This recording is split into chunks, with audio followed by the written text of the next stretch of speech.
Chapter 1. Once when I was 6, I saw a magnificent picture in a book about the jungle called True Stories. It showed a boa constrictor swallowing a wild beast. Here is a copy of the picture. In the book it said, "Boa constrictors swallow their prey whole, without chewing. Afterward they are no longer able to move, and they sleep during the 6 months of their digestion." In those days, I thought a lot about jungle adventures, and eventually managed to make my first drawing, using a coloured pencil. My drawing number 1 looked like this. I showed the grown-ups my masterpiece, and I asked them if my drawing scared them. They answered, "Why be scared of a hat?" My drawing was not a picture of a hat. It was a picture of a boa constrictor digesting an elephant. Then I drew the inside of the boa constrictor, so the grown-ups could understand. They always need explanations. My drawing number 2 looked like this. The grown-ups advised me to put away my drawings of boa constrictors, outside or inside, and apply myself instead to geography, history, arithmetic, and grammar. That is why I abandoned, at the age of 6, a magnificent career as an artist. I had been discouraged by the failure of my drawing number 1 and of my drawing number 2. Grown-ups never understand anything by themselves, and it is exhausting for children to have to provide explanations over and over again. So then I had to choose another career, and I learned to pilot airplanes. I have flown almost everywhere in the world. And, as a matter of fact, geography has been a big help to me. I could tell China from Arizona at first glance, which is very useful if you get lost during the night. So I have had, in the course of my life, lots of encounters with lots of serious people. I have spent lots of time with grown-ups. I have seen them at close range, which hasn't much improved my opinion of them. Whenever I encountered a grown-up who seemed to me at all enlightened, I would experiment on him with my drawing number 1, which I have always kept. I wanted to see if he really understood anything. But he would always answer, "That's a hat." Then I wouldn't talk about boa constrictors or jungles or stars. I would put myself on his level and talk about bridge and golf and politics and neckties. And my grown-up was glad to know such a reasonable person. Chapter 2. So I lived all alone, without anyone I could really talk to, until I had to make a crash landing in the Sahara Desert 6 years ago. Something in my plane's engine had broken, and since I had neither a mechanic nor passengers in the plane with me, I was preparing to undertake the difficult repair job by myself. For me, it was a matter of life or death. I had only enough drinking water for 8 days. The first night, then, I went to sleep on the sand 1,000 miles from any inhabited country. I was more isolated than a man shipwrecked on a raft in the middle of the ocean. So you could imagine my surprise when I was awakened at daybreak by a funny little voice saying, "Please, draw me a sheep." What? "Draw me a sheep." I leapt up as if I had been struck by lightning. I rubbed my eyes hard. I stared, and I saw an extraordinary little fellow staring back at me very seriously. Here is the best portrait I managed to make of him, later on. But of course, my drawing is much less attractive than my model. This is not my fault. My career as a painter was discouraged at the age of 6 by the grown-ups, and I have never learned to draw anything except boa constrictors, outside and inside. So I stared wide-eyed at this apparition. Don't forget that I was 1,000 miles from any inhabited territory. Yet this little fellow seemed to be neither lost nor dying of exhaustion, hunger or thirst. Nor did he seem scared to death. There was nothing in his appearance that suggested a child lost in the middle of the desert, 1,000 miles from any inhabited territory.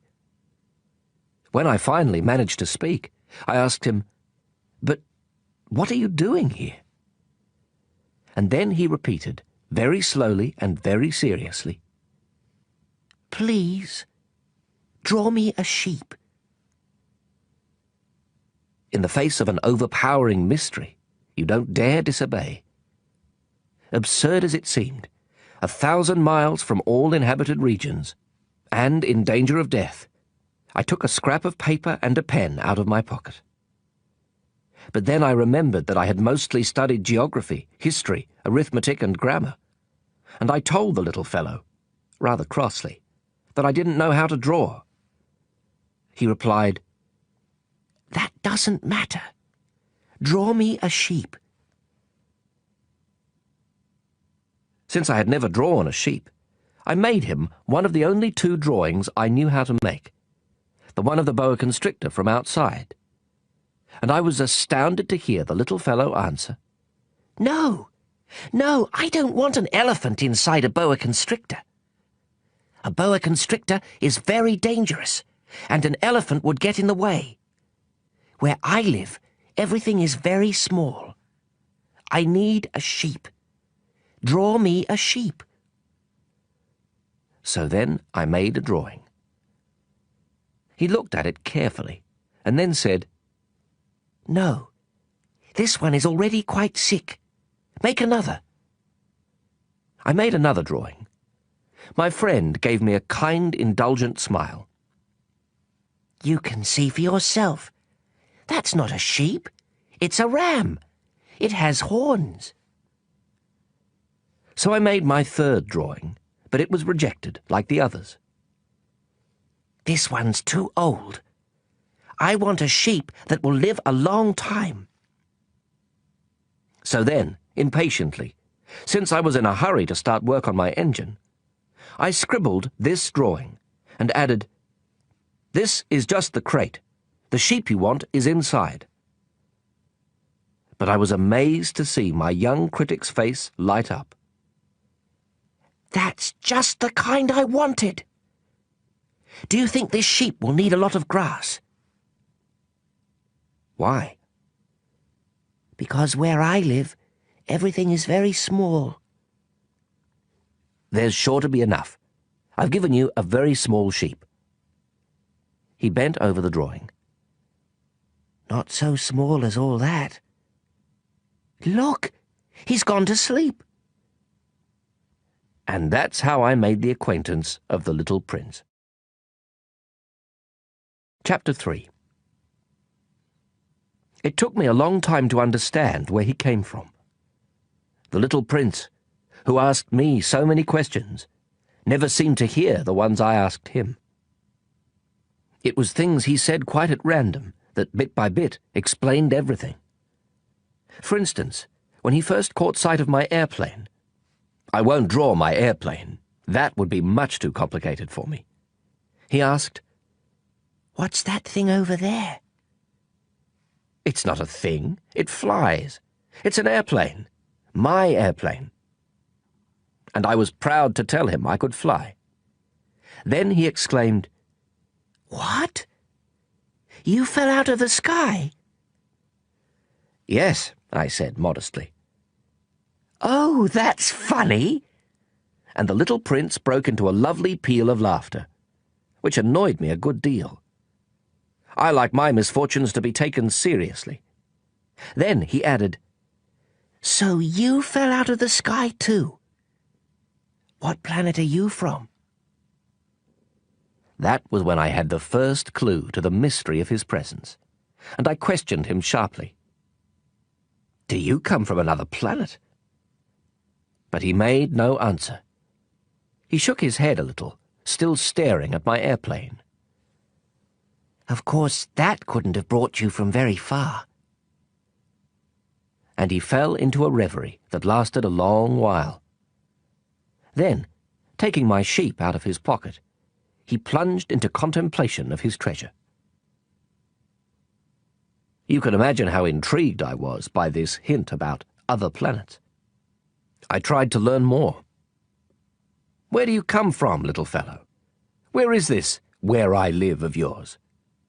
Where will you be taking my sheep?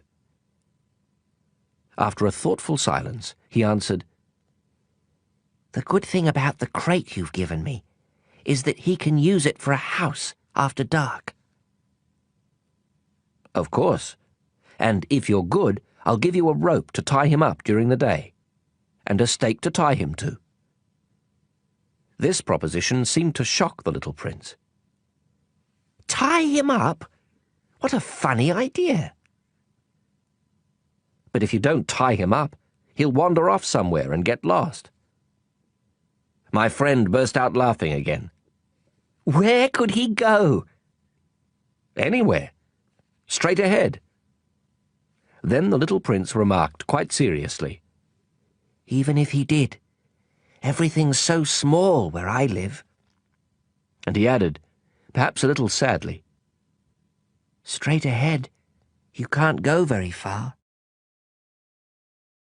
Chapter 4. That was how I had learned a second very important thing, which was that the planet he came from was hardly bigger than a house. That couldn't surprise me much. I knew very well that except for the huge planets like Earth, Jupiter, Mars, and Venus, which have been given names, there are hundreds of others that are sometimes so small that it's very difficult to see them through a telescope. When an astronomer discovers one of them, he gives it a number instead of a name. For instance, he would call it Asteroid 325. I have serious reasons to believe that the planet the little prince came from is Asteroid B612. This asteroid has been sighted only once by telescope, in 1909 by a Turkish astronomer, who had then made a formal demonstration of his discovery at an international astronomical congress. But no one had believed him on account of the way he was dressed. Grown-ups are like that. Fortunately for the reputation of Asteroid B612, a Turkish dictator ordered his people, on pain of death, to wear European clothes. The astronomer repeated his demonstration in 1920, wearing a very elegant suit, and this time everyone believed him. If I've told you these details about Asteroid B612, and if I've given you its number, it is on account of the grown-ups. Grown-ups like numbers. When you tell them about a new friend, they never ask questions about what really matters. They never ask, what does his voice sound like? What games does he like best? Does he collect butterflies? They ask, how old is he? How many brothers does he have? How much does he weigh? How much money does his father make? Only then do they think they know him. If you tell grown-ups, I saw a beautiful red brick house with geraniums at the window and doves on the roof, they won't be able to imagine such a house. You have to tell them, I saw a house worth 100,000 francs. Then they exclaim, what a pretty house. So if you tell them, the proof of the little prince's existence is that he was delightful, that he laughed, and that he wanted a sheep. When someone wants a sheep, that proves he exists. They shrug their shoulders and treat you like a child. But if you tell them, the planet he came from is asteroid B612, then they'll be convinced, and they won't bother you with their questions. That's the way they are. You must not hold it against them. Children should be very understanding of grown-ups. But of course, those of us who understand life couldn't care less about numbers. I should have liked to begin this story like a fairy tale. I should have liked to say, once upon a time there was a little prince who lived on a planet hardly any bigger than he was, and who needed a friend. For those who understand life, that would sound much truer. The fact is, I don't want my book to be taken lightly. Telling these memories is so painful for me. It's already been 6 years since my friend went away, taking his sheep with him. If I try to describe him here, it's so I won't forget him. It's sad to forget a friend. Not everyone has had a friend. And I might become like the grown-ups, who are no longer interested in anything but numbers. Which is still another reason why I've bought a box of paints and some pencils. It's hard to go back to drawing at my age, when you've never made any attempts since the one of a boa from inside and the one of a boa from outside at the age of 6. I'll certainly try to make my portraits as true to life as possible. But I'm not entirely sure of succeeding. One drawing works, and the next no longer bears any resemblance. And I'm a little off on his height, too. In this one, the little prince is too tall, and here he's too short. And I'm uncertain about the colour of his suit. So I grope in one direction and another, as best I can. In the end, I'm sure to get certain more important details all wrong. But here you'll have to forgive me. My friend never explained anything. Perhaps he thought I was like himself. But I, unfortunately, cannot see a sheep through the sides of a crate. I may be a little like the grown-ups. I must have grown old. Chapter 5. Every day I'd learn something about the little prince's planet, about his departure, about his journey. It would come quite gradually in the course of his remarks. This was how I learned on the 3rd day about the drama of the baobabs. This time, too, I had the sheep to thank, for suddenly the little prince asked me a question, as if overcome by a grave doubt. Isn't it true that sheep eat bushes? Yes, that's right. Ah, I'm glad. I didn't understand why it was so important that sheep should eat bushes, but the little prince added, And therefore they eat baobabs too. I pointed out to the little prince that baobabs are not bushes but trees as tall as churches, and that even if he took a whole herd of elephants back to his planet, that herd couldn't finish off a single baobab. The idea of a herd of elephants made the little prince laugh. We'd have to pile them on top of one another. But he observed perceptively. Before they grow big, baobabs start out by being little. True enough. But why do you want your sheep to eat little baobabs? He answered. Oh, come on. You know. As if we were talking about something quite obvious. And I was forced to make a great mental effort to understand this problem all by myself.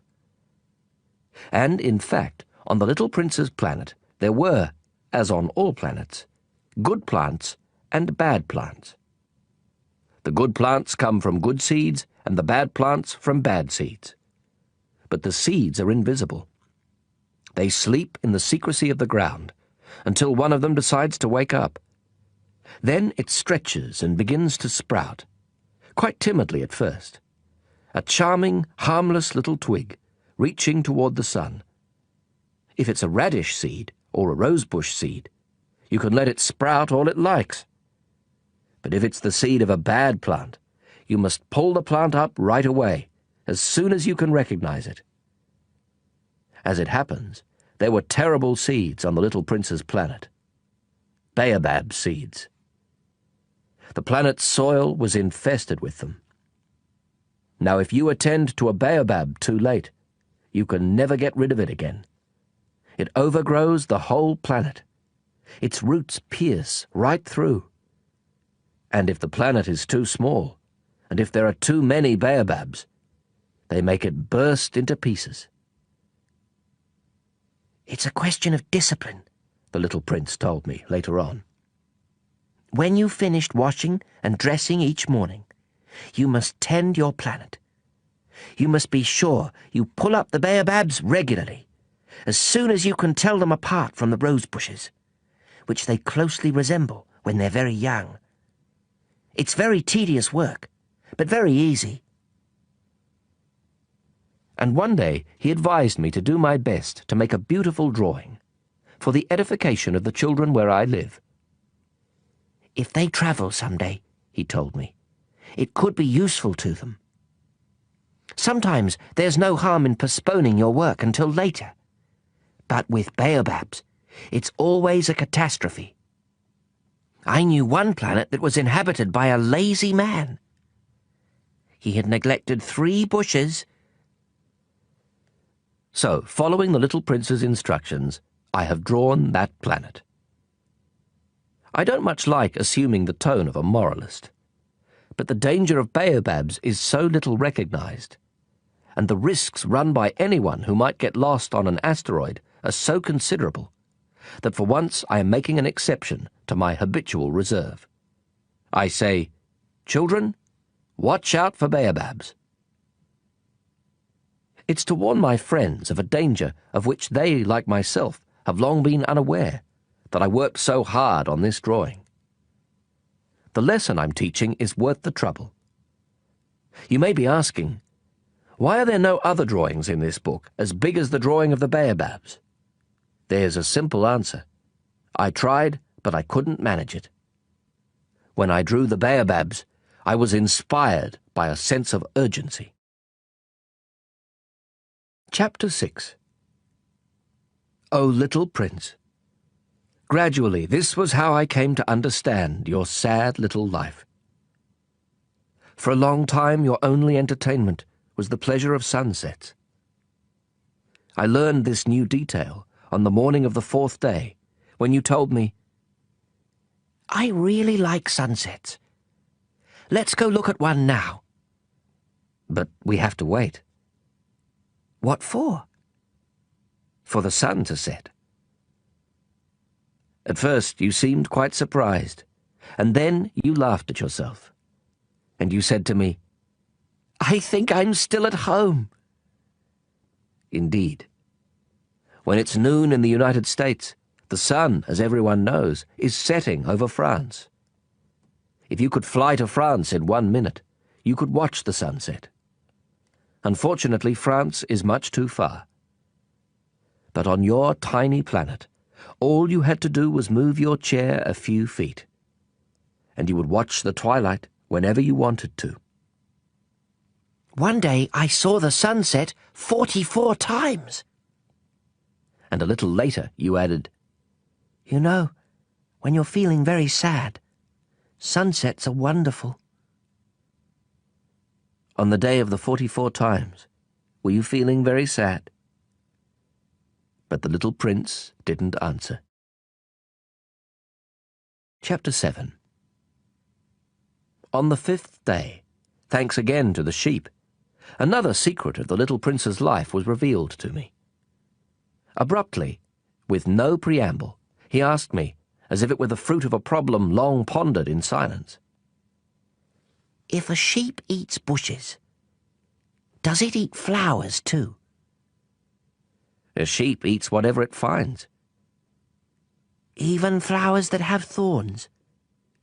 Yes, even flowers that have thorns. Then what good are thorns? I didn't know. At that moment I was very busy, trying to unscrew a bolt that was jammed in my engine. I was quite worried, for my plane crash was beginning to seem extremely serious, and the lack of drinking water made me fear the worst. What good are thorns? The little prince never let go of a question once he had asked it. I was annoyed by my jammed bolt, and I answered without thinking. Thorns are no good for anything. They're just the flower's way of being mean. Oh. But after a silence, he lashed out at me with a sort of bitterness. I don't believe you. Flowers are weak. They're naive. They reassure themselves whatever way they can. They believe their thorns make them frightening. I made no answer. At that moment I was thinking, if this bolt stays jammed, I'll knock it off with the hammer. Again the little prince disturbed my reflections. Then you think flowers No, not at all. I don't think anything. I just said whatever came into my head. I'm busy here with something serious." He stared at me, astounded. "Something serious?" He saw me holding my hammer, my fingers black with grease, bending over an object he regarded as very ugly. "You talk like the grown-ups." That made me a little ashamed. But he added, mercilessly, "You confuse everything. You've got it all mixed up." He was really very annoyed. He tossed his golden curls in the wind. "I know a planet inhabited by a red-faced gentleman. He's never smelled a flower. He's never looked at a star. He's never loved anyone. He's never done anything except add up numbers. And all day long he says over and over, just like you, 'I'm a serious man. I'm a serious man.' And that puffs him up with pride. But he's not a man at all. He's a mushroom." "He's a what?" "A mushroom." The little prince was now quite pale with rage. "For millions of years, flowers have been producing thorns. For millions of years, sheep have been eating them all the same. And it's not serious? Trying to understand why flowers go to such trouble to produce thorns that are good for nothing? It's not important, the war between the sheep and the flowers? It's not more serious and more important than the numbers that fat red gentleman is adding up?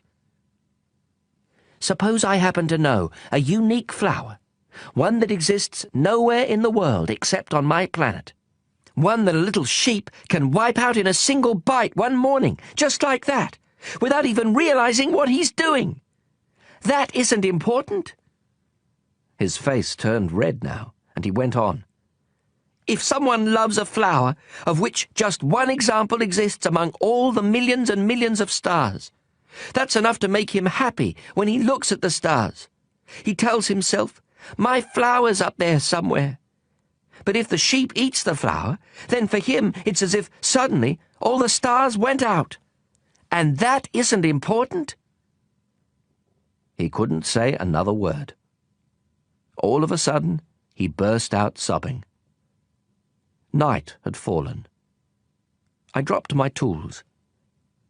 What did I care about my hammer, about my bolt, about thirst and death? There was on one star, on one planet, on mine, the Earth, a little prince to be consoled. I took him in my arms. I rocked him. I told him, "The flower you love is not in danger. I'll draw you a muzzle for your sheep. I'll draw you a fence for your flower." I didn't know what to say, how clumsy I felt. I didn't know how to reach him, where to find him. It's so mysterious, the land of tears. Chapter 8. I soon learned to know that flower better. On the little prince's planet, there had always been very simple flowers, decorated with a single row of petals, so that they took up no room at all and got in no one's way. They would appear one morning in the grass and would fade by nightfall. But this one had grown from a seed brought from who knows where, and the little prince had kept a close watch over a sprout that was not like any of the others. It might have been a new kind of baobab. But the sprout soon stopped growing and began to show signs of blossoming. The little prince, who had watched the development of an enormous bud, realized that some sort of miraculous apparition would emerge from it. But the flower continued her beauty preparations in the shelter of her green chamber, selecting her colors with the greatest care, and dressing quite deliberately, adjusting her petals one by one. She had no desire to emerge all rumpled like the poppies. She wished to appear only in the full radiance of her beauty. Oh yes, she was quite vain. and her mysterious adornment had lasted days and days. And then, one morning, precisely at sunrise, she showed herself. And after having laboured so painstakingly, she yawned and said, "Ah, I'm hardly awake. Forgive me. I'm still all untidy." But the little prince couldn't contain his admiration. "How lovely you are!" "Aren't I?" the flower answered sweetly. "And I was born the same time as the sun." The little prince realized that she wasn't any too modest, but she was so dazzling. "I believe it is breakfast time," she had soon added. "Would you be so kind as to tend to me?" And the little prince, utterly abashed, having gone to look for a watering can, served the flower. She had soon begun tormenting him with her rather touchy vanity. One day, for instance, alluding to her 4 thorns, she remarked to the little prince, "I'm ready for tigers with all their claws." "There are no tigers on my planet," the little prince had objected. "And besides, tigers don't eat weeds." "I am not a weed," the flower sweetly replied. "Forgive me. I am not at all afraid of tigers, but I have a horror of draughts. You wouldn't happen to have a screen?" "A horror of draughts? That's not a good sign for a plant," the little prince had observed. "How complicated this flower is." "After dark you will put me under glass. How cold it is where you live. Quite uncomfortable. But where I come from—" But she suddenly broke off. She had come here as a seed. She couldn't have known anything of other worlds. Humiliated at having let herself be caught on the verge of so naive a lie, she coughed 2 or 3 times, in order to put the little prince in the wrong. "Ahem. The screen?" "I was going to look for one, but you were speaking to me." Then she made herself cough again, in order to inflict a twinge of remorse on him all the same. So the little prince, despite all the goodwill of his love, had soon come to mistrust her. He had taken seriously certain inconsequential remarks and had grown very unhappy. "I shouldn't have listened to her," he confided to me one day. "You must never listen to flowers. You must look at them and smell them. Mine perfumed my planet, but I didn't know how to enjoy that. The business about the tiger claws, instead of annoying me, ought to have moved me." And he confided further, "In those days, I didn't understand anything. I should have judged her according to her actions, not her words. She perfumed my planet and lit up my life. I should never have run away. I ought to have realized the tenderness underlying her silly pretensions. Flowers are so contradictory. But I was too young to know how to love her." Chapter 9. In order to make his escape, I believe he took advantage of a migration of wild birds. On the morning of his departure, he put his planet in order. He carefully raked out his active volcanoes. The little prince possessed 2 active volcanoes, which were very convenient for warming his breakfast. He also possessed 1 extinct volcano. But, as he said, "You never know." So he raked out the extinct volcano too. If they are properly raked out, volcanoes burn gently and regularly, without eruptions. Volcanic eruptions are like fires in a chimney. Of course, on our Earth we are much too small to rake out our volcanoes. That is why they cause us so much trouble. The little prince also uprooted, a little sadly, the last baobab shoots. He believed he would never be coming back. But all these familiar tasks seemed very sweet to him on this last morning. And when he watered the flower one last time, and put her under glass, he felt like crying. "Goodbye," he said to the flower. But she did not answer him. "Goodbye," he repeated. The flower coughed, but not because she had a cold. "I've been silly," she told him at last. "I ask your forgiveness. Try to be happy." He was surprised that there were no reproaches. He stood there, quite bewildered, holding the glass bell in mid-air. He failed to understand this calm sweetness. "Of course I love you," the flower told him. "It was my fault you never knew. It doesn't matter. But you were just as silly as I was.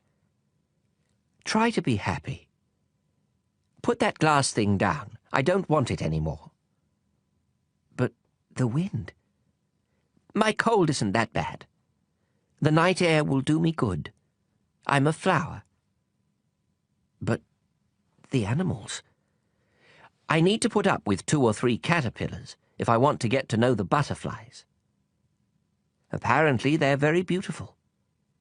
Otherwise, who will visit me? You'll be far away. As for the big animals, I'm not afraid of them. I have my own claws." And she naively showed her 4 thorns. Then she added, "Don't hang around like this, it's irritating. You made up your mind to leave, now go." For she didn't want him to see her crying. She was such a proud flower. Chapter 10. He happened to be in the vicinity of asteroids 325, 326, 327, 328, 329, and 330. So he began by visiting them, to keep himself busy and to learn something. The first one was inhabited by a king. Wearing purple and ermine, he was sitting on a simple yet majestic throne. "Ah, here's a subject," the king exclaimed when he caught sight of the little prince. And the little prince wondered, "How can he know who I am if he's never seen me before?" He didn't realize that for kings, the world is extremely simplified. All men are subjects. "Approach the throne so I can get a better look at you," said the king, very proud of being a king for someone at last. The little prince looked around for a place to sit down, but the planet was covered by the magnificent ermine cloak. So he remained standing, and since he was tired, he yawned. "It is a violation of etiquette to yawn in a king's presence," the monarch told him. "I forbid you to do so." "I can't help it," answered the little prince, quite embarrassed. "I've made a long journey, and I haven't had any sleep." "Then I command you to yawn," said the prince. "I haven't seen anyone yawn for years. For me, yawns are a curiosity. Come on, yawn again. It is an order." "That intimidates me. I can't do it now," said the little prince, blushing deeply. "Well, well," the king replied. "Then I command you to yawn sometimes, and sometimes to, He was sputtering a little and seemed annoyed. For the king insisted that his authority be universally respected. He would tolerate no disobedience, being an absolute monarch. But since he was a kindly man, all his commands were reasonable. "If I were to command," he would often say, "if I were to command a general to turn into a seagull, and if the general did not obey, that would not be the general's fault, it would be mine." "May I sit down?" the little prince timidly inquired. "I command you to sit down," the king replied, majestically gathering up a fold of his ermine robe. But the little prince was wondering, The planet was tiny. Over what could the king really reign? "Sire," he ventured, "excuse me for asking." "I command you to ask," the king hastened to say. "Sire, over what do you reign?" "Over everything," the king answered with great simplicity. "Over everything?" With a discreet gesture, the king pointed to his planet, to the other planets, and to the stars. "Over all that?" asked the little prince. "Over all that," the king answered. For not only was he an absolute monarch, but a universal monarch as well. "And do the stars obey you?" "Of course," the king replied. "They obey immediately. I tolerate no insubordination." Such power amazed the little prince. If he had wielded it himself, he could have watched not 44, but 72, or even 100, even 200 sunsets on the same day, without ever having to move his chair. And since he was feeling rather sad, on account of remembering his own little planet, which he had forsaken, he ventured to ask a favor of the king. "I'd like to see a sunset. Do me a favor, Your Majesty. Command the sun to set." "If I commanded a general to fly from one flower to the next like a butterfly, or to write a tragedy, or to turn into a seagull, and if the general did not carry out my command, which of us would be in the wrong, the general or me?" "You would be," said the little prince, quite firmly. "Exactly. One must command from each what each can perform," the king went on. "Authority is based first of all upon reason. If you command your subjects to jump in the ocean, there will be a revolution. I am entitled to command obedience because my orders are reasonable." "Then my sunset?" insisted the little prince, who never let go of a question once he had asked it. "You shall have your sunset. I shall command it. But I shall wait, according to my science of government, until conditions are favorable." "And when will that be?" inquired the little prince. "Well, well," replied the king, first consulting a large calendar. "Well, well, that will be that will be tonight around 7:40, and you'll see how well I am obeyed." The little prince yawned. He was regretting his lost sunset. And besides, he was already growing a little bored. "I have nothing further to do here," he told the king. "I'm going to be on my way." "Do not leave," answered the king, who was so proud of having a subject. "Do not leave. I shall make you my minister." "A minister of what?"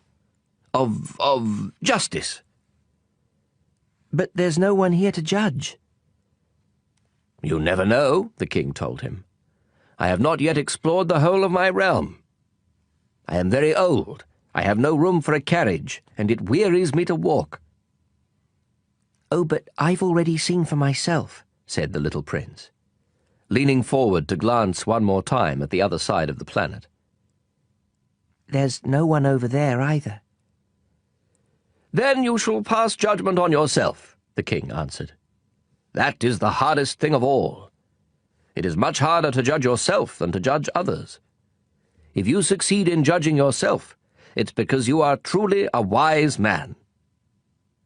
"But I can judge myself anywhere," said the little prince.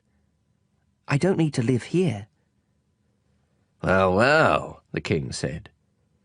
"I have good reason to believe that there is an old rat living somewhere on my planet. I hear him at night. You could judge that old rat. From time to time, you will condemn him to death. That way his life will depend on your justice. But you'll pardon him each time, for economy's sake. There's only one rat."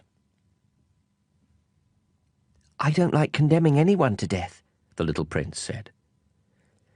"And now I think I'll be on my way." "No," said the king.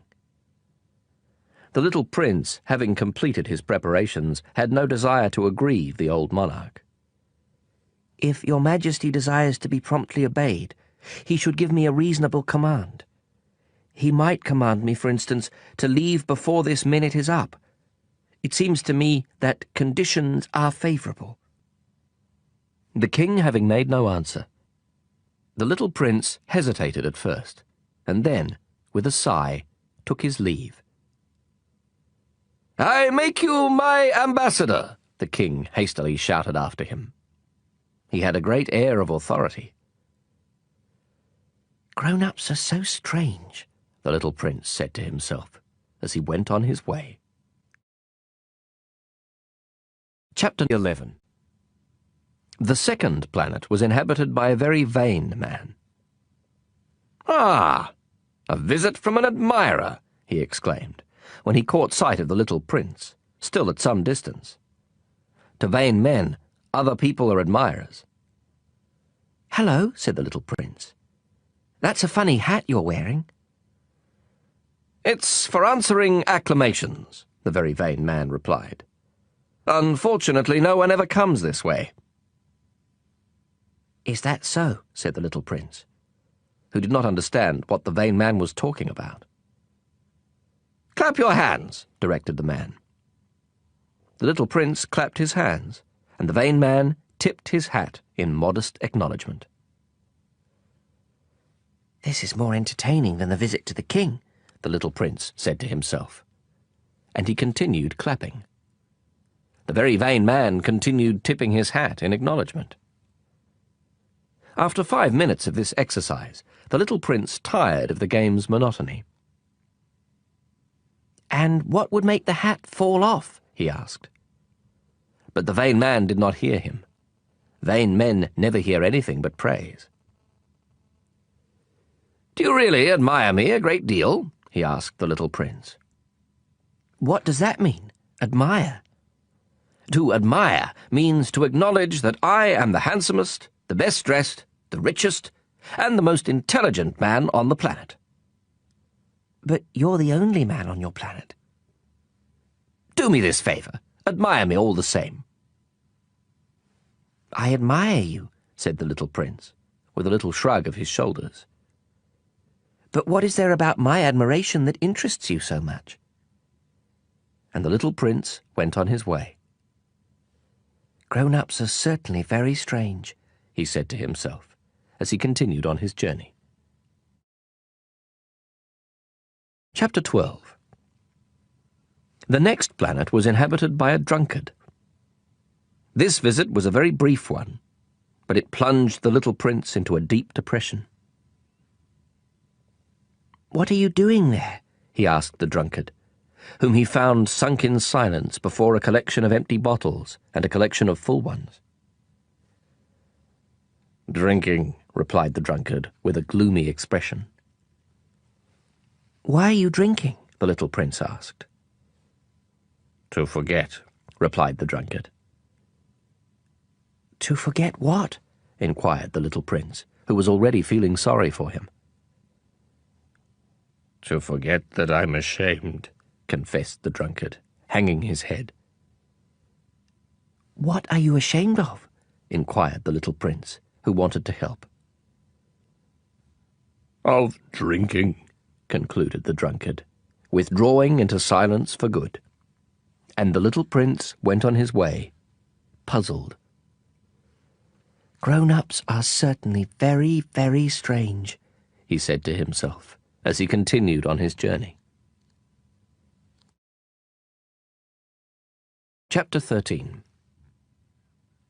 The fourth planet belonged to a businessman. This person was so busy that he didn't even raise his head when the little prince arrived. "Hello," said the little prince. "Your cigarette's gone out." 3 and 2 make 5, 5 and 7, 12, 12 and 3, 15. Hello, 15 and 7, 22, 22 and 6, 28. No time to light it again. 26 and 5, 31. Phew, that amounts to 501,622,731. 500 million what? You're still there? 501 million... I don't remember. I have so much work to do. I'm a serious man. I can't be bothered with trifles. 2 and 5, 7... 501 million what? Repeated the little prince, who had never in his life let go of a question once he had asked it. The businessman raised his head. For the 54 years I've inhabited this planet, I've been interrupted only 3 times. The first time was 22 years ago, when I was interrupted by a beetle that had fallen onto my desk from God knows where. It made a terrible noise, and I made 4 mistakes in my calculations. The second time was 11 years ago, when I was interrupted by a fit of rheumatism. I don't get enough exercise. I haven't time to take strolls. I'm a serious person. The third time is right now. Where was I? 501 million... Million what? The businessman realized that he had no hope of being left in peace. Oh, of those little things you sometimes see in the sky. Flies? No, those little shiny things. Bees? No, those little golden things that make lazy people daydream. Now, I'm a serious person. I have no time for daydreaming. Ah, you mean the stars? Yes, that's it, stars. And what do you do with 500 million stars? 501,622,731. I'm a serious person, and I'm accurate. And what do you do with those stars? What do I do with them? Yes. Nothing. I own them. You own the stars? Yes. But I've already seen a king who... Kings don't own, they reign over. It's quite different. And what good does owning the stars do you? It does me the good of being rich. And what good does it do you to be rich? It lets me buy other stars, if somebody discovers them. The little prince said to himself, This man argues a little like my drunkard. Nevertheless, he asked more questions. How can someone own the stars? To whom do they belong? Retorted the businessman grumpily. I don't know. To nobody. Then they belong to me, because I thought of it first. And that's all it takes? Of course. When you find a diamond that belongs to nobody in particular, then it's yours. When you find an island that belongs to nobody in particular, it's yours. When you're the first person to have an idea, you patent it, and it's yours. Now I own the stars, since no one before me ever thought of owning them. That's true enough, the little prince said. And what do you do with them? I manage them. I count them, and then count them again, the businessman said. It's difficult work, but I'm a serious person. The little prince was still not satisfied. If I own a scarf, I can tie it around my neck and take it away. If I own a flower, I can pick it and take it away. But you can't pick the stars. No, but I can put them in the bank. What does that mean? That means that I write the numbers of my stars on a slip of paper, and then I lock that slip of paper in a drawer. And that's all? That's enough. That's amusing, thought the little prince. And even poetic, but not very serious. The little prince had very different ideas about serious things from those of the grown-ups. I own a flower myself, he continued, which I water every day. I own 3 volcanoes, which I rake out every week. I even rake out the extinct one. You never know. So it's of some use to my volcanoes, and it's useful to my flower that I own them. But you're not useful to the stars. The businessman opened his mouth, but found nothing to say in reply, and the little prince went on his way. Grown-ups are certainly quite extraordinary, was all he said to himself as he continued on his journey. Chapter 14. The fifth planet was very strange. It was the smallest of all. There was just enough room for a street lamp and a lamplighter. The little prince couldn't quite understand what use a street lamp and a lamplighter could be up there in the sky, on a planet without any people and not a single house. However, he said to himself, "It's quite possible that this man is absurd.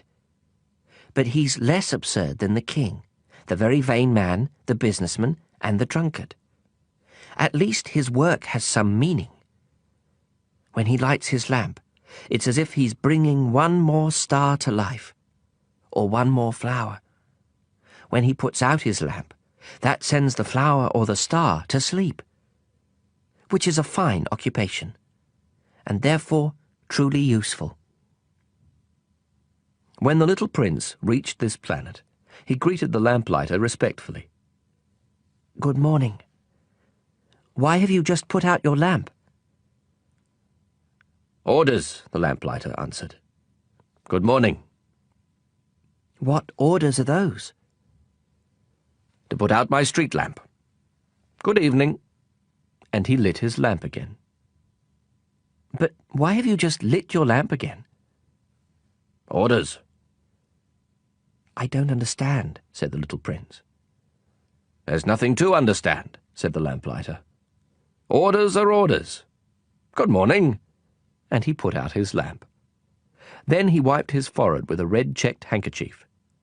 "It's a terrible job I have. It used to be reasonable enough. I put the lamp out mornings and lit it after dark. I had the rest of the day for my own affairs, and the rest of the night for sleeping." "And since then orders have changed?" "Orders haven't changed," the lamplighter said. "That's just the trouble. Year by year the planet is turning faster and faster, and orders haven't changed." "Which means?" "Which means that now that the planet revolves once a minute, I don't have an instant's rest. I light my lamp and turn it out once every minute." "That's funny. Your days here are 1 minute long." "It's not funny at all," the lamplighter said. "You and I have already been talking to each other for a month." "A month?" "Yes, 30 minutes. 30 days. Good evening." And he lit his lamp. The little prince watched him, growing fonder and fonder of this lamplighter, who was so faithful to orders. He remembered certain sunsets that he himself used to follow in other days, merely by shifting his chair. He wanted to help his friend. "You know, I can show you a way to take a rest whenever you want to." "I always want to rest," the lamplighter said, "for it is possible to be faithful and lazy at the same time." The little prince continued. "Your planet is so small that you can walk around it in 3 strides. All you have to do is walk more slowly, and you'll always be in the sun. When you want to take a rest, just walk, and the day will last as long as you want it to." "What good does that do me?" the lamplighter said, "when the one thing in life I want to do is sleep?" "Then you're out of luck," said the little prince. "I am," said the lamplighter. "Good morning." And he put out his lamp. "Now that man," the little prince said to himself as he continued on his journey, "that man would be despised by all the others, by the king, by the very vain man, by the drunkard, by the businessman. Yet he's the only one who doesn't strike me as ridiculous. Perhaps it's because he's thinking of something besides himself." He heaved a sigh of regret and said to himself again, "That man is the only one I might have made my friend. But his planet is really too small. There's not room for 2. What the little prince dared not admit was that he most regretted leaving that planet because it was blessed with 1,440 sunsets every 24 hours. Chapter 15. The sixth planet was 10 times bigger than the last. It was inhabited by an old gentleman who wrote enormous books.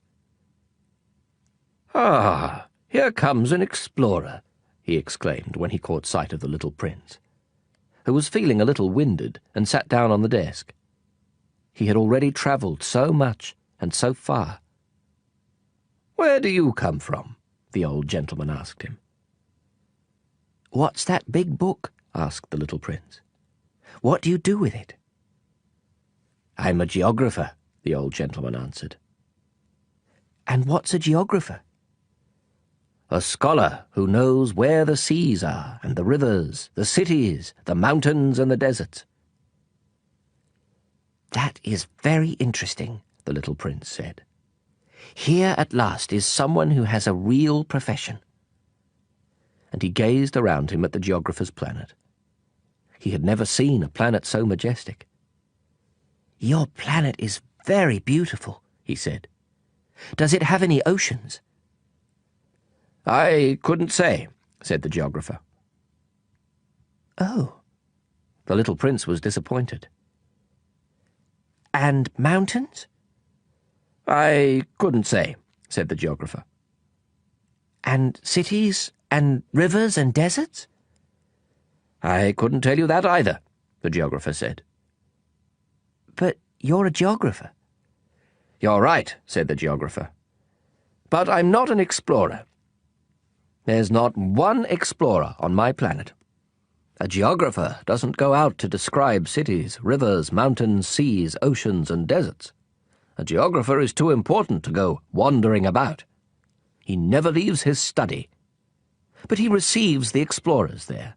He questions them, and he writes down what they remember. And if the memories of one of the explorers seem interesting to him, then the geographer conducts an inquiry into that explorer's moral character." "Why is that?" "Because an explorer who told lies would cause disasters in the geography books, as would an explorer who drank too much." "Why is that?" the little prince asked again. "Because drunkards see double, and the geographer would write down 2 mountains where there was only 1. "I know someone," said the little prince, "who would be a bad explorer." "Possibly. Well, when the explorer's moral character seems to be a good one, an investigation is made into his discovery." "By going to see it?" "No, that would be too complicated. But the explorer is required to furnish proofs. For instance, if he claims to have discovered a large mountain, he is required to bring back large stones from it." The geographer suddenly grew excited. "But you come from far away. You're an explorer. You must describe your planet for me." And the geographer, having opened his logbook, sharpened his pencil. Explorers' reports are first recorded in pencil. Ink is used only after proofs have been furnished. "Well," said the geographer expectantly. "Oh, where I live," said the little prince, "is not very interesting. It's so small. I have 3 volcanoes, 2 active and 1 extinct. But you never know." "You never know," said the geographer. "I also have a flower." "We don't record flowers," the geographer said. "Why not? It's the prettiest thing." "Because flowers are ephemeral." "What does ephemeral mean?" "Geographies," said the geographer, "are the finest books of all. They never go out of fashion. It is extremely rare for a mountain to change position. It is extremely rare for an ocean to be drained of its water. We write eternal things." "But extinct volcanoes can come back to life," the little prince interrupted. "What does ephemeral mean?" "Whether volcanoes are extinct or active comes down to the same thing for us," said the geographer. "For us, what counts is the mountain. That doesn't change." "But what does ephemeral mean?" repeated the little prince, who had never in all his life let go of a question once he had asked it. It means what is threatened by imminent disappearance. Is my flower threatened by imminent disappearance? Of course. My flower is ephemeral, the little prince said to himself. And she has only 4 thorns with which to defend herself against the world. And I've left her all alone where I live. That was his first impulse of regret. But he plucked up his courage again. Where would you advise me to visit? He asked. The planet Earth, the geographer answered.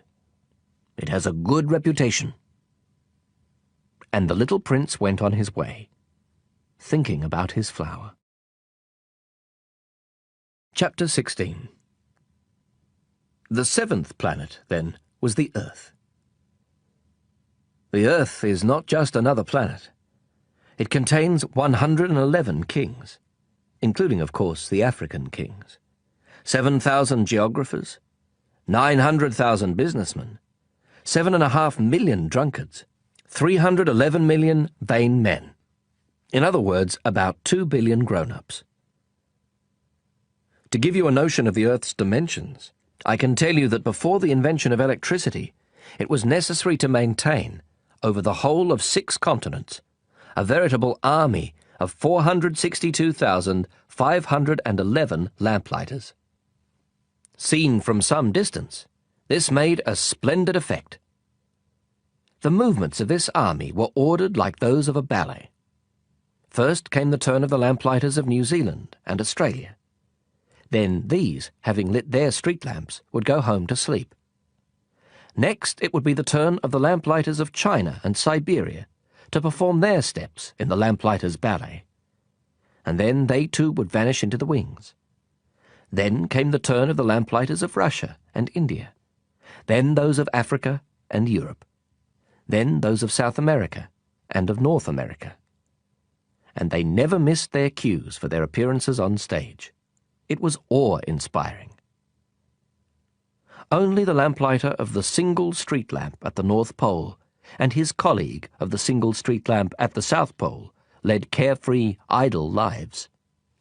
They worked twice a year. Chapter 17. Trying to be witty leads to lying, more or less. What I just told you about the lamplighters isn't completely true, and I risk giving a false idea of our planet to those who don't know it. Men occupy very little space on Earth.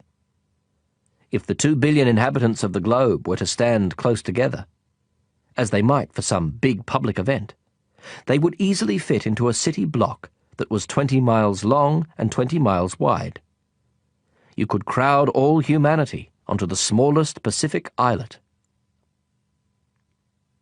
Grown-ups, of course, won't believe you. They're convinced they take up much more room. They consider themselves as important as the baobabs. So you should advise them to make their own calculations. They love numbers and they'll enjoy it. But don't waste your time on this extra task. It's unnecessary. Trust me. So once he reached Earth, the little prince was quite surprised not to see anyone. He was beginning to fear he had come to the wrong planet, when a moon-coloured loop uncoiled on the sand. "Good evening," the little prince said, just in case. "Good evening," said the snake. "What planet have I landed on?" asked the little prince. "On the planet Earth, in Africa," the snake replied. "Ah. And are there no people on Earth?" "It's the desert here. There are no people in the desert. Earth is very big," said the snake. The little prince sat down on a rock and looked up into the sky. "I wonder," he said, "if the stars are lit up so that each of us can find his own some day. Look at my planet. It's just overhead, but so far away." "It's lovely," the snake said. "What have you come to Earth for?" "I'm having difficulties with a flower. the little prince said. "Ah," said the snake, and they were both silent. "Where are the people?" The little prince finally resumed the conversation. "It's a little lonely in the desert." "It's also lonely with people," said the snake. The little prince looked at the snake for a long time. "You're a funny creature," he said at last. "No thicker than a finger." "But I'm more powerful than a king's finger," the snake said. The little prince smiled. "You're not very powerful. You don't even have feet. You couldn't travel very far." "I can take you further than a ship," the snake said. He coiled around the little prince's ankle like a golden bracelet.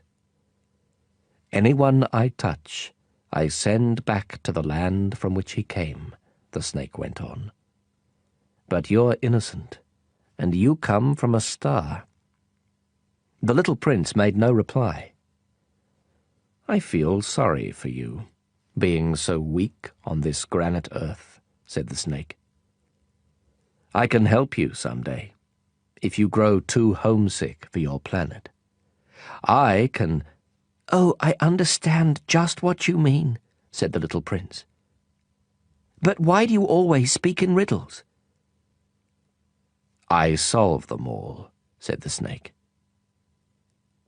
And they were both silent. Chapter 18. The little prince crossed the desert and encountered only one flower. A flower with 3 petals. A flower of no consequence. "Good morning," said the little prince. "Good morning," said the flower. "Where are the people?" the little prince inquired politely. The flower had one day seen a caravan passing. "People? There are 6 or 7 of them, I believe, in existence. I caught sight of them years ago, but you never know where to find them. The wind blows them away.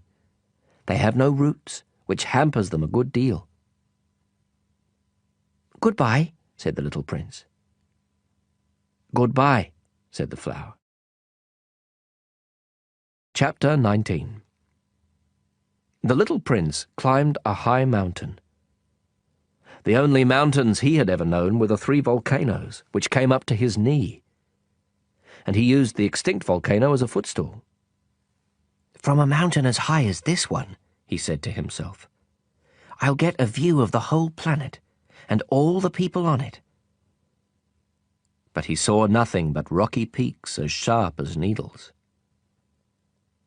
"Hello," he said, just in case. "Hello, hello, hello," the echo answered. "Who are you?" asked the little prince. "Who are you? Who are you? Who are you?" the echo answered. "Let's be friends. I'm lonely," he said. "I'm lonely, I'm lonely, I'm lonely," the echo answered. "What a peculiar planet," he thought. "It's all dry and sharp and hard. And people here have no imagination. They repeat whatever you say to them. Where I live, I had a flower. She always spoke first." Chapter 20. But it so happened that the little prince, having walked a long time through sand and rocks and snow, finally discovered a road. And all roads go to where there are people. "Good morning," he said. It was a blossoming rose garden. "Good morning," said the roses. The little prince gazed at them. All of them looked like his flower. "Who are you?" he asked, astounded. "We're roses," the roses said. "Ah," said the little prince. And he felt very unhappy. His flower had told him she was the only one of her kind in the whole universe. And here were 5,000 of them, all just alike, in just one garden. She would be very annoyed, he said to himself, if she saw this. She would cough terribly and pretend to be dying to avoid being laughed at. And I'd have to pretend to be nursing her. Otherwise, she'd really let herself die in order to humiliate me. And then he said to himself, I thought I was rich because I had just one flower, and all I own is an ordinary rose. That and my 3 volcanoes, which come up to my knee, one of which may be permanently extinct. It doesn't make me much of a prince. And he lay down in the grass and wept. Chapter 21. It was then that the fox appeared. "Good morning," said the fox. Good morning, The little prince answered politely, though when he turned around he saw nothing. "I'm here," the voice said, "under the apple tree." Who are you? The little prince asked. You're very pretty. "I'm a fox," the fox said. Come and play with me, the little prince proposed. I'm feeling so sad. "I can't play with you," the fox said. "I'm not tamed." Ah, excuse me, said the little prince. But upon reflection he added, What does tamed mean? "You're not from around here," the fox said. "What are you looking for?" I'm looking for people, said the little prince. What does tamed mean? "People," said the fox, "have guns and they hunt. It's quite troublesome. And they also raise chickens. That's the only interesting thing about them. Are you looking for chickens?" No, said the little prince. I'm looking for friends. What does tamed mean? It's something that's been too often neglected.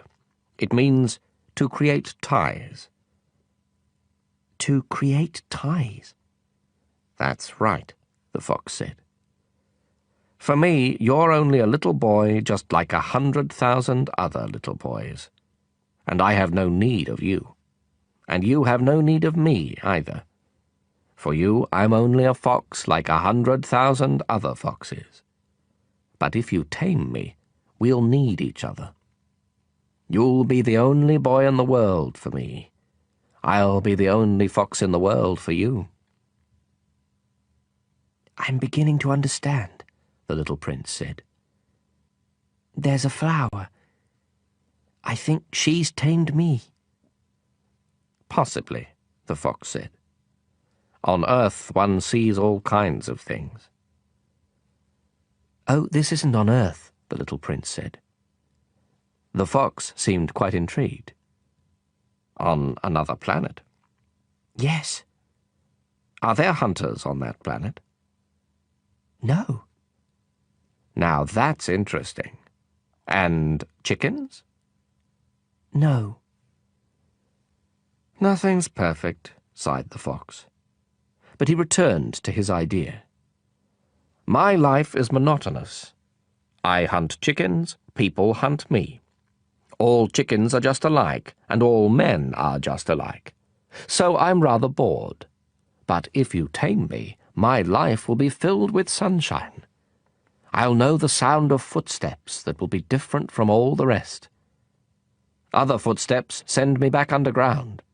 Yours will call me out of my burrow like music. And then, look, you see the wheat fields over there? I don't eat bread. For me, wheat is of no use whatever. Wheat fields say nothing to me, which is sad. But you have hair the color of gold. So it will be wonderful once you've tamed me. The wheat, which is golden, will remind me of you. And I'll love the sound of the wind in the wheat." The fox fell silent and stared at the little prince for a long while. "Please, tame me," he said. I'd like to, the little prince replied. But I haven't much time. I have friends to find, and so many things to learn. The only things you learn are the things you tame, said the fox. People haven't time to learn anything. They buy things ready-made in stores. But since there are no stores where you can buy friends, people no longer have friends. If you want a friend, tame me. What do I have to do? Asked the little prince. You have to be very patient, the fox answered. First, you'll sit down a little ways away from me, over there in the grass. I'll watch you out of the corner of my eye, and you won't say anything. Language is the source of misunderstandings. But day by day, you'll be able to sit a little closer. The next day the little prince returned. It would have been better to return at the same time, the fox said. For instance, if you come at 4 in the afternoon, I'll begin to be happy by 3. The closer it gets to 4, the happier I'll feel. By 4, I'll be all excited and worried. I'll discover what it costs to be happy. But if you come at any old time, I'll never know when I should prepare my heart. There must be rights.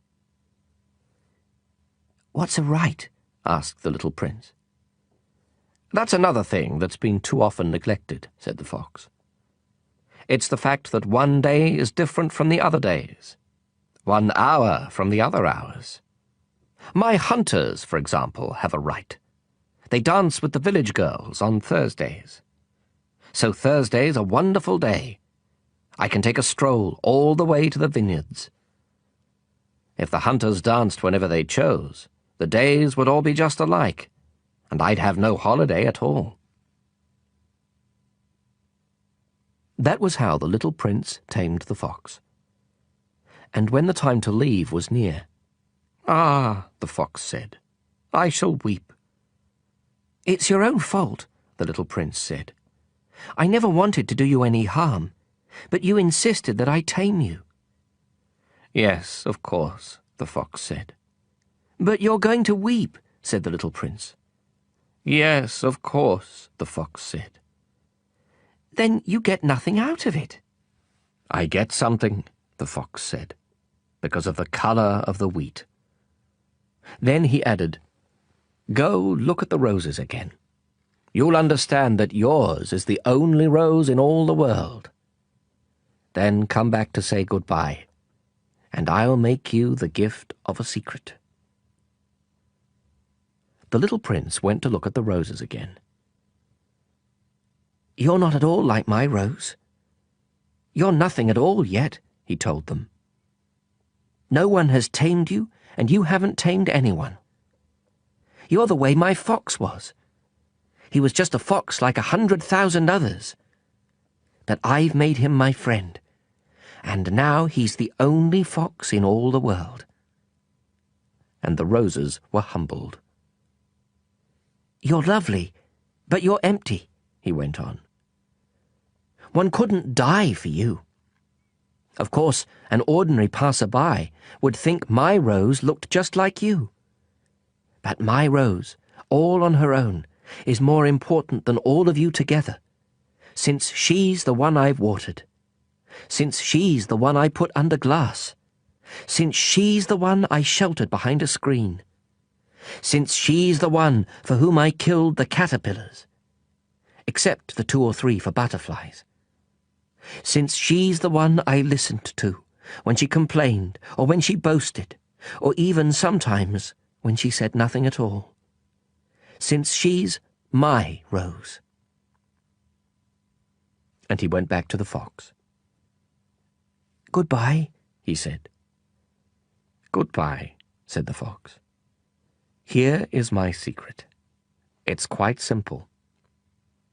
One sees clearly only with the heart. Anything essential is invisible to the eyes." "Anything essential is invisible to the eyes," the little prince repeated, in order to remember. It's the time you spent on your rose that makes your rose so important.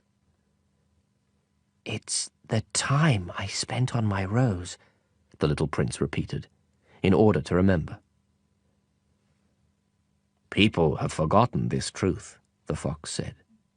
But you mustn't forget it. You become responsible forever for what you've tamed. You're responsible for your rose. I'm responsible for my rose, the little prince repeated, in order to remember. Chapter 22. Good morning, said the little prince. Good morning, said the railway switchman. What is it that you do here? Asked the little prince. I sort the travellers into bundles of 1,000, the switchman said. I dispatch the trains that carry them, sometimes to the right, sometimes to the left. And a brightly lit express train, roaring like thunder, shook the switchman's cabin. What a hurry they're in, said the little prince. What are they looking for? Not even the engineer on the locomotive knows, the switchman said. And another brightly lit express train thundered by in the opposite direction. Are they coming back already? Asked the little prince. It's not the same ones, the switchman said. It's an exchange.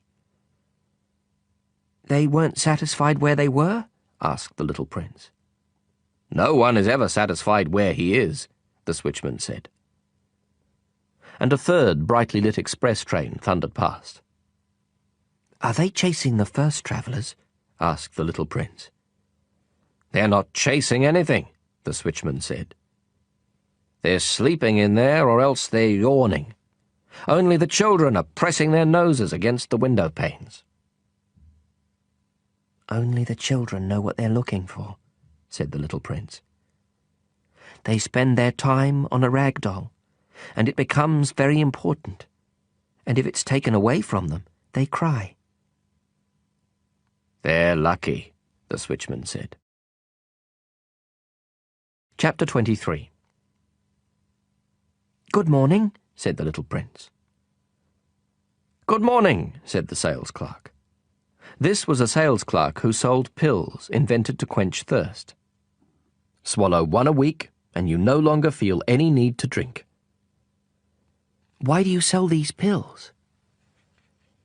They save so much time, the sales clerk said. Experts have calculated that you can save 53 minutes a week. And what do you do with those 53 minutes? Whatever you like. If I had 53 minutes to spend as I liked, the little prince said to himself, I'd walk very slowly towards a water fountain. Chapter 24.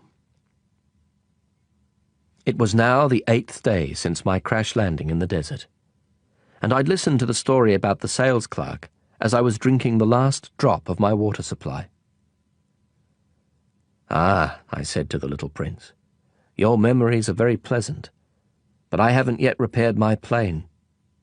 I have nothing left to drink, and I too would be glad to walk very slowly toward a water fountain. My friend the fox told me. Little fellow, this has nothing to do with the fox. Why?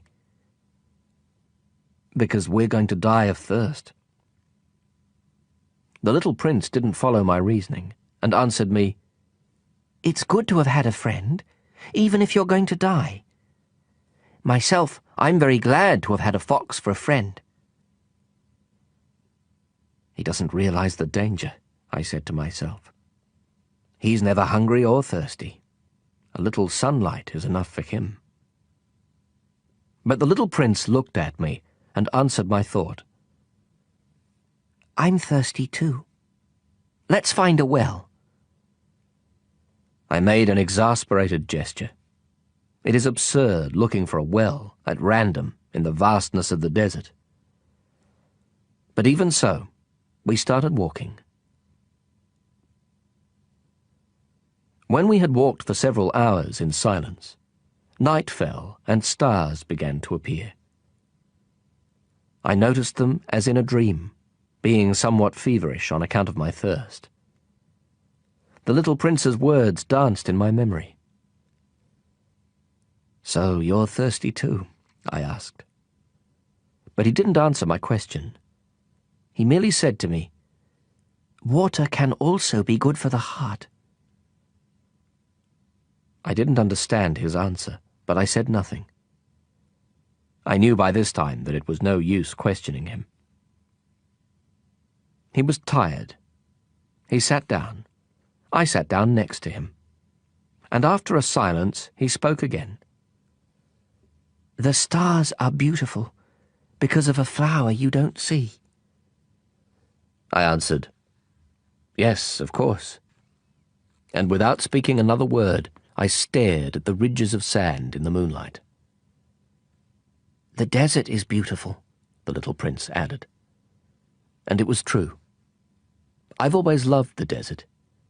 You sit down on a sand dune, you see nothing, you hear nothing. And yet something shines, something sings in that silence. "What makes the desert beautiful," the little prince said, "is that it hides a well somewhere." I was surprised by suddenly understanding that mysterious radiance of the sands. When I was a little boy, I lived in an old house, and there was a legend that a treasure was buried in it somewhere. Of course, no one was ever able to find the treasure. Perhaps no one even searched. But it cast a spell over that whole house. My house hid a secret in the depths of its heart. "Yes," I said to the little prince.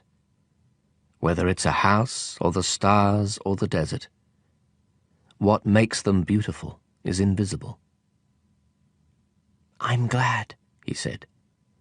"You agree with my fox." As the little prince was falling asleep, I picked him up in my arms and started walking again. I was moved.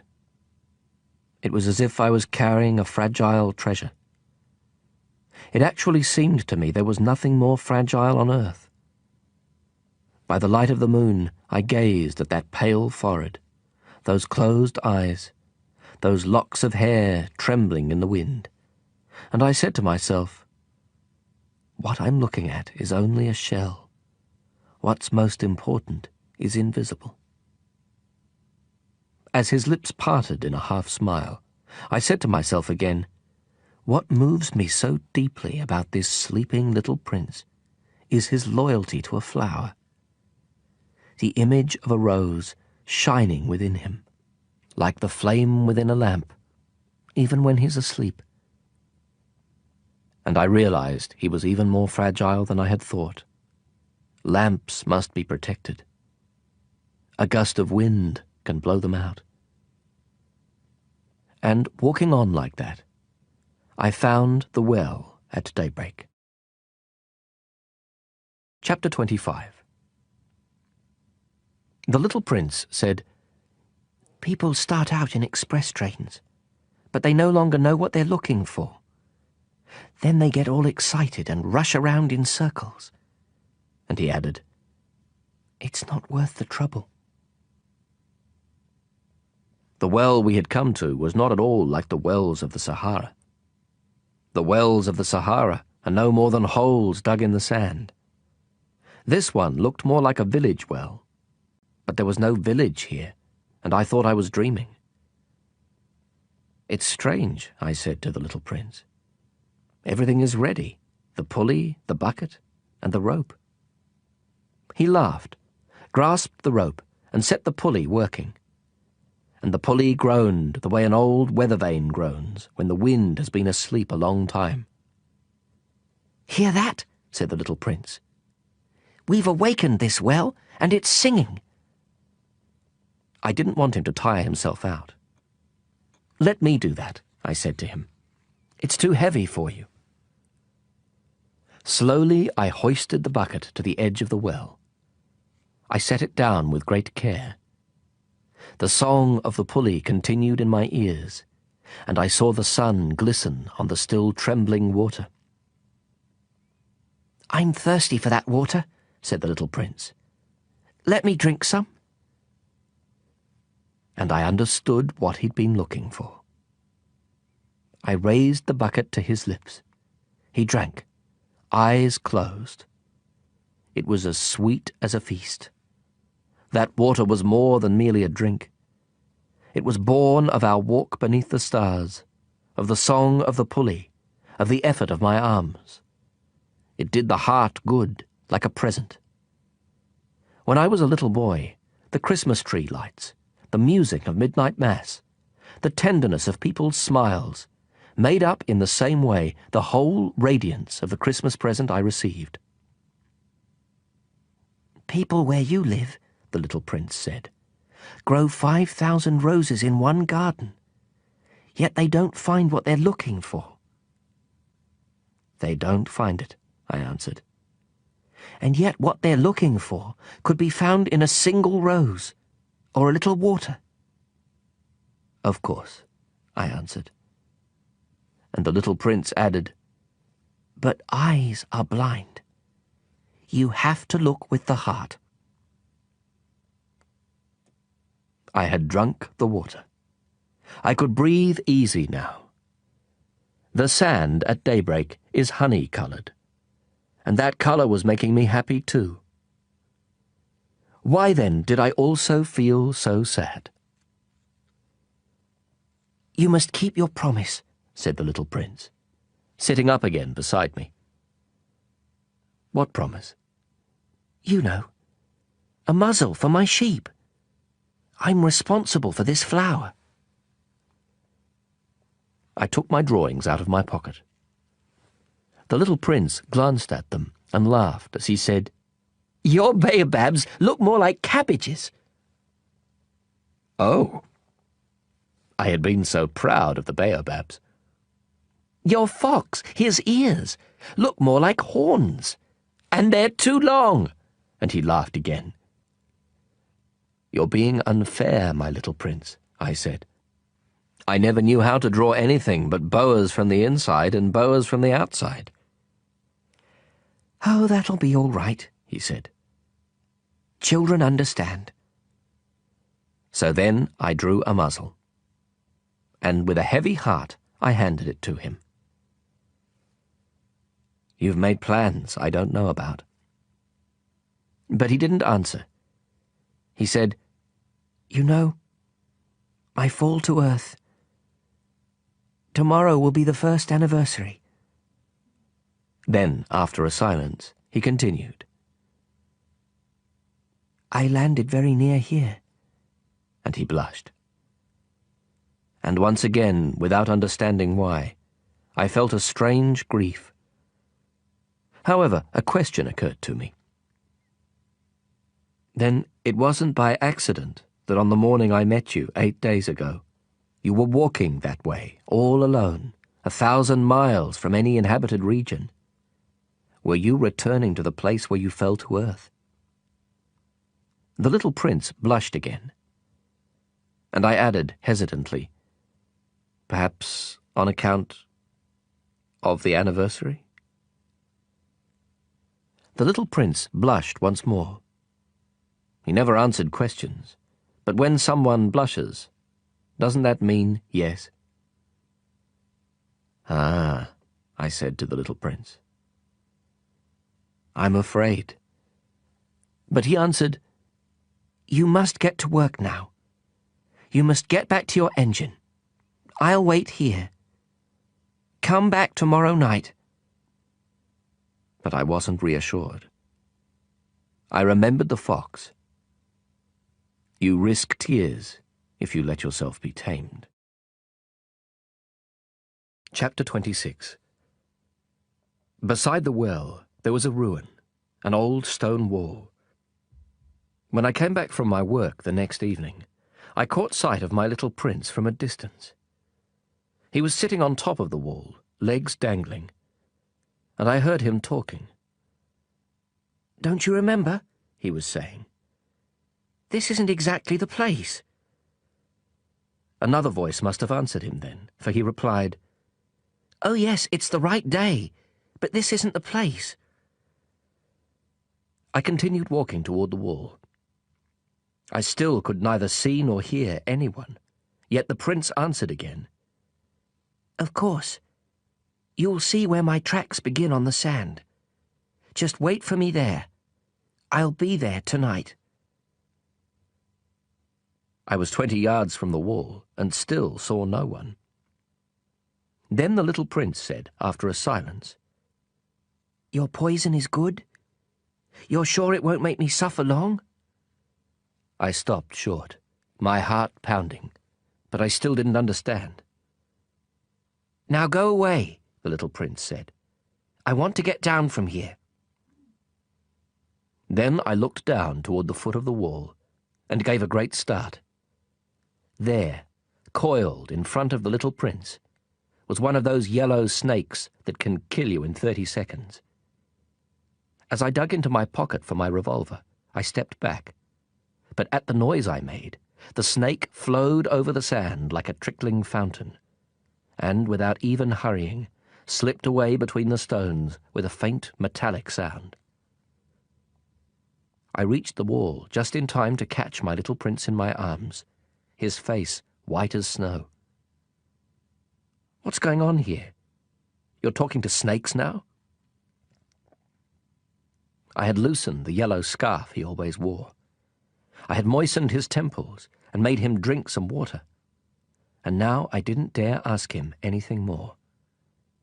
He gazed at me with a serious expression and put his arms round my neck. I felt his heart beating like a dying bird's when it's been shot.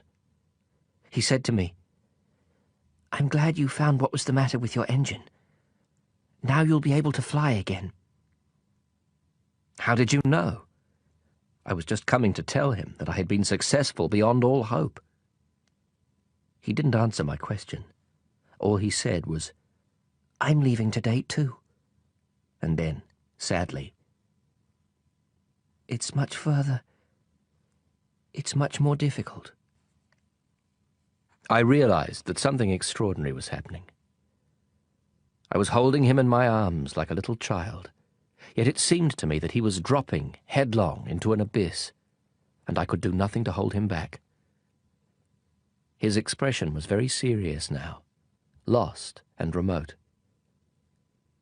I have your sheep, and I have the crate for it, and the muzzle. And he smiled sadly. I waited a long time.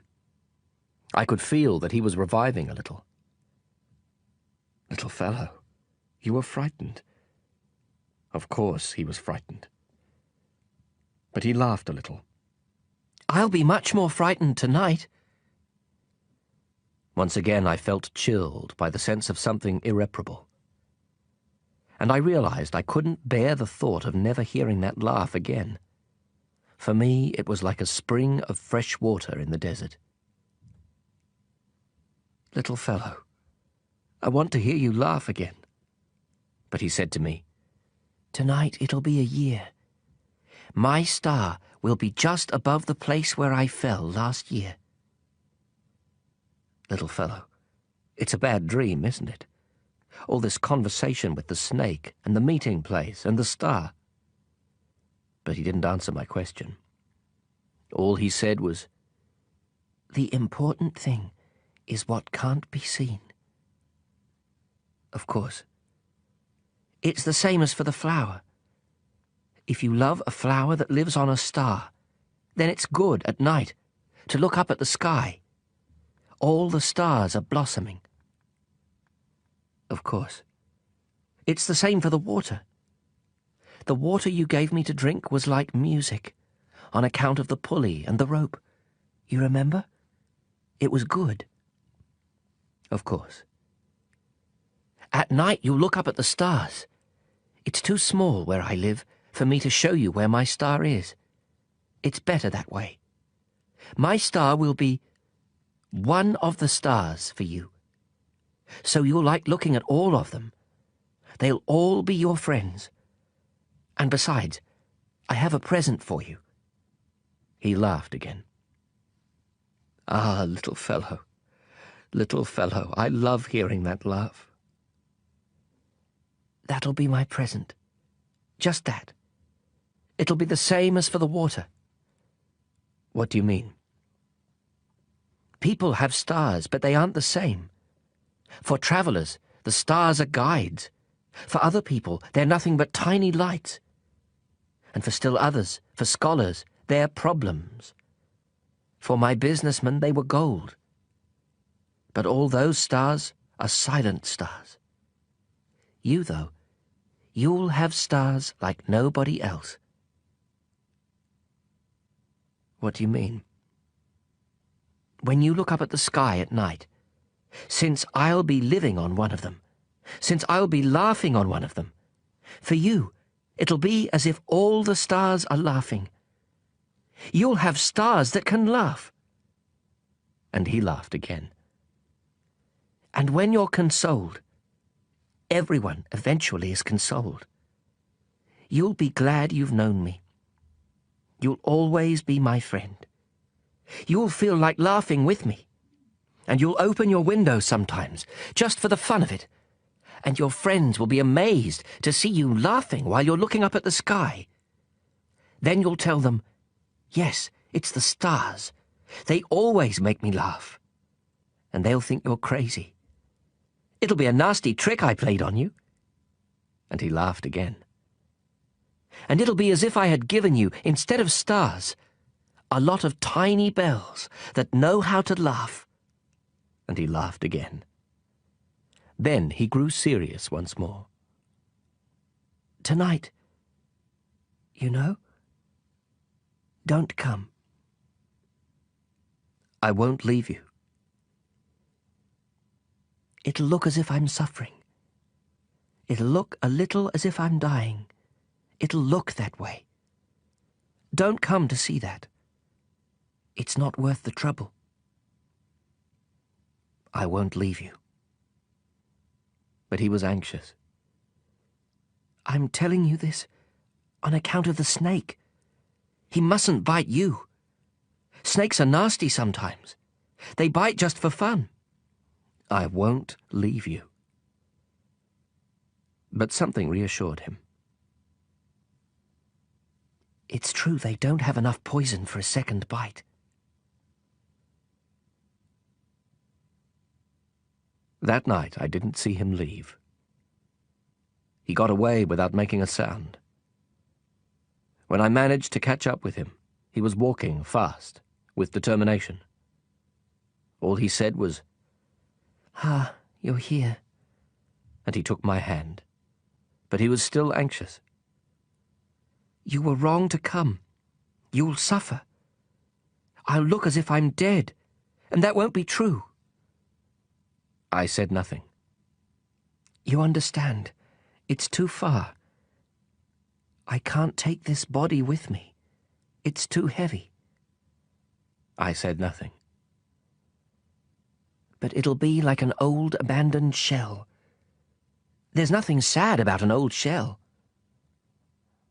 I said nothing.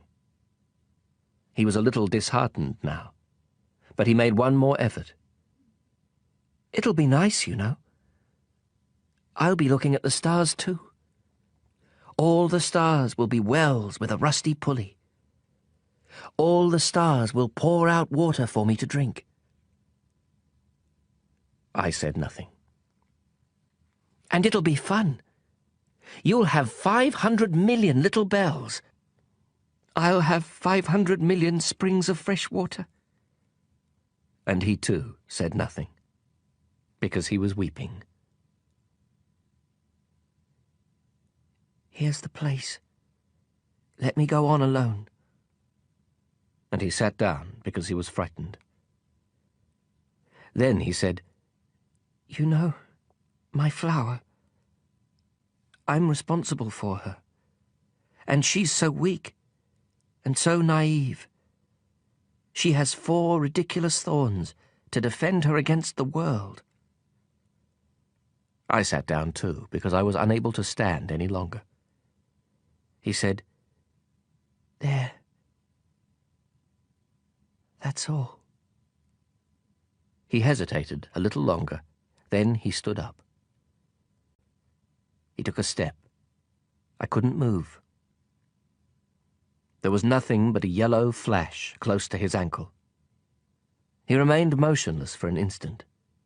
He didn't cry out. He fell gently, the way a tree falls. There wasn't even a sound because of the sand. Chapter 27. And now, of course, it's been 6 years already. I've never told this story before. The friends who saw me again were very glad to see me alive.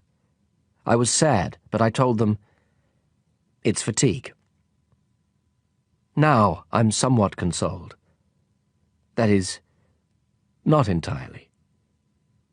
But I know he did get back to his planet, because at daybreak I didn't find his body. It wasn't such a heavy body. And at night I love listening to the stars.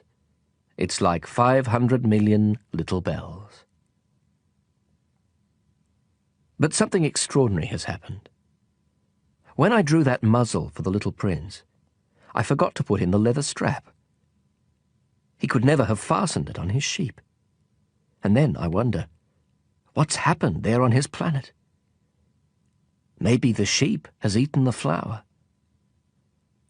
Sometimes I tell myself, of course not. The little prince puts his flour under glass, and he keeps close watch over his sheep. Then I'm happy, and all the stars laugh sweetly. Sometimes I tell myself, anyone might be distracted once in a while, and that's all it takes. One night he forgot to put her under glass, or else the sheep got out without making any noise during the night. Then the bells are all changed into tears. It's all a great mystery. For you, who love the little prince too. As for me, nothing in the universe can be the same if somewhere, no one knows where, a sheep we never saw has or has not eaten a rose. Look up at the sky. Ask yourself, has the sheep eaten the flour or not? And you'll see how everything changes. And no grown-up will ever understand how such a thing could be so important.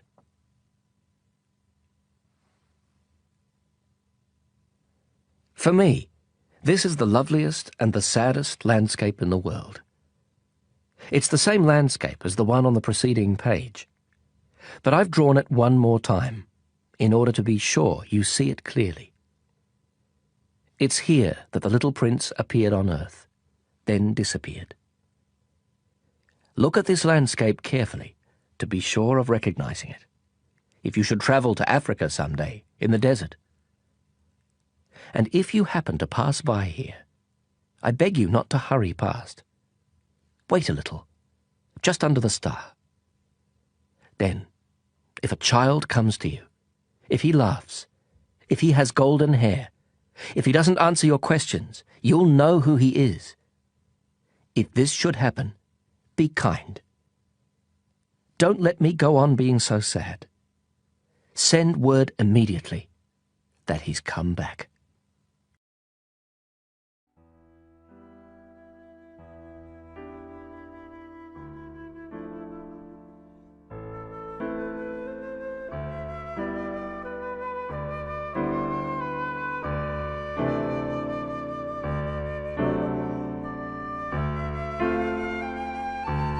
Belinda Audio hopes you enjoyed the reading of The Little Prince, written and illustrated by Antoine de Saint-Exupery, translated by Richard Howard and read by Humphrey Bower.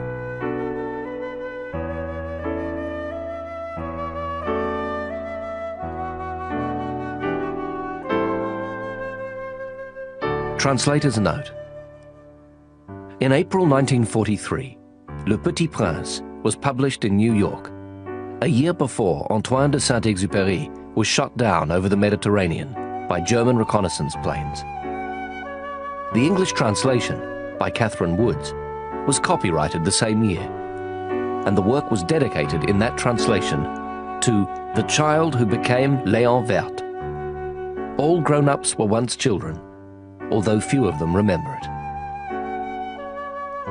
As in the case of contemporaries like Mann and Gide, the latter a great admirer of Saint-Exupéry, new versions of canonical translations raise questions, or at least suspicions, of lèse majesté.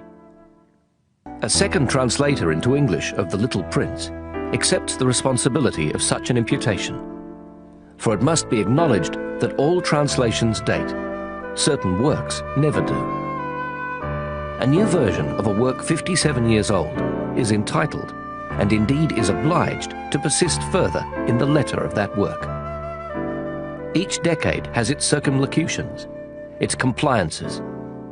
The translator seeks these out, as we see in Ms. Wood's pioneer endeavours, falls back on period makeshifts rather than confronting the often radical outrage of what the author, in his incomparable originality, ventures to say.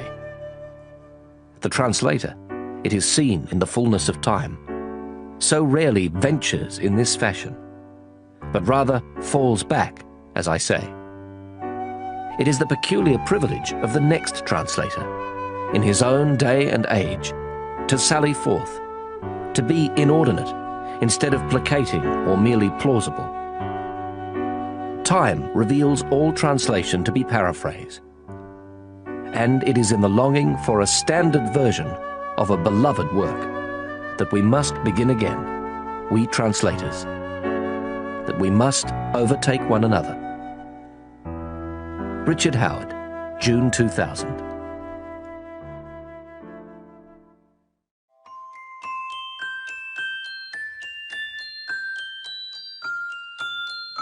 For further information about the Belinda audio range, please visit our website, www.belinda.com.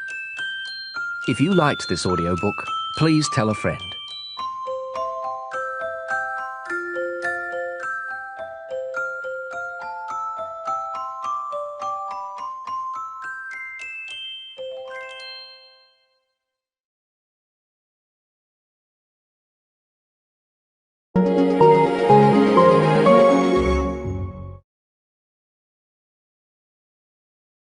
Audible hopes you have enjoyed this program.